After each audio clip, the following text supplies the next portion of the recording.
Bonjour et bienvenue sur commentphotographier.com. Alors aujourd'hui, une question de Yves.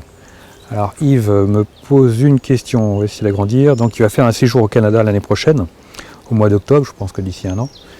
Il s'y prend à l'avance, il souhaiterait avoir mon avis sur un téléobjectif à emporter. Donc il me laisse le choix entre un 70-200 2.8 ou un 70-300 4.5 5.6. C'est un séjour où ils y vont en bateau rencontrer les baleines. Donc ils vont faire des photos de baleines au Canada. C'est génial. Petite précision, il ne souhaite pas trop se charger, donc il veut avoir mon avis entre le 70-200 et le 70-300. Parce qu'ils vont beaucoup bouger, il ne veut pas trop se charger. Donc déjà, première chose,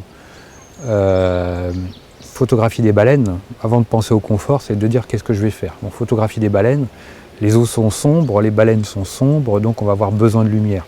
Donc là on a le choix entre un 70-200 2.8 et un 70-300 4.5 5.6. Donc on sera obligatoirement à 5.6. Parce qu'on sera en 300 mm pour aller chercher les baleines loin, donc on sera diaphragme 5.6. Donc on va être pénalisé pour choper de la vitesse, parce qu'on va être obligé de monter en ISO pour avoir une bonne exposition, une bonne vitesse. Parce que les baleines, ça va bouger dans tous les sens, donc ça va éclabousser. Donc il faudra être 500 millièmes de seconde pour vraiment figer les choses, si on veut les figer évidemment. Donc 70-200 2.8 me semble la meilleure solution. En même temps, le 70-200 2.8 sera peut-être pas forcément plus léger, hein, mais en même temps, ça sera certainement la solution la plus intéressante parce qu'on sera au 200 mm, ça sera peut-être 100 mm de moins, mais on sera à 2.8 déjà. Comme le sujet est loin, je dirais la profondeur de champ sera quand même beaucoup plus importante, on n'aura pas de problème de profondeur de champ, ou alors très peu. Et ça va nous assurer une qualité d'image importante.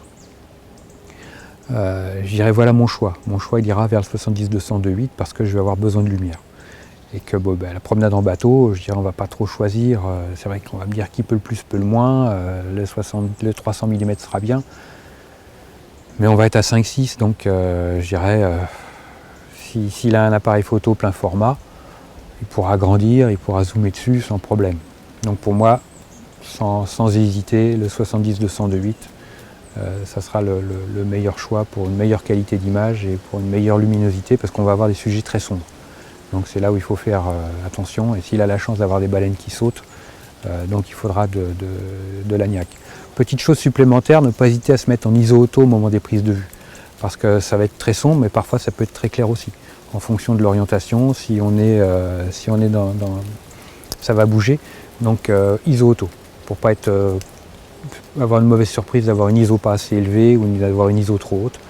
Laissez l'appareil gérer ça, il le fera très bien et vous serez entièrement concentré sur vos photos et vous aurez déjà une épine de moins du pied à enlever et vous serez complètement dans vos photos et puis comme c'est le genre de choses, on n'y retourne pas tous les 4 matins, on n'a pas plusieurs chances, donc ISO auto. Il ne faut pas se prendre la tête, faut faire simple, faut faire efficace. Voilà, merci à vous. Si vous avez des questions, vous avez le lien qui s'affiche en bas. Donc c'est la page de contact du site Comment Photographier. Laissez-moi un petit like, moi ça me fera super plaisir. Et puis je vous like de toute façon systématiquement. Merci à vous. Et puis je vous dis à très vite sur le site commentphotographier.com.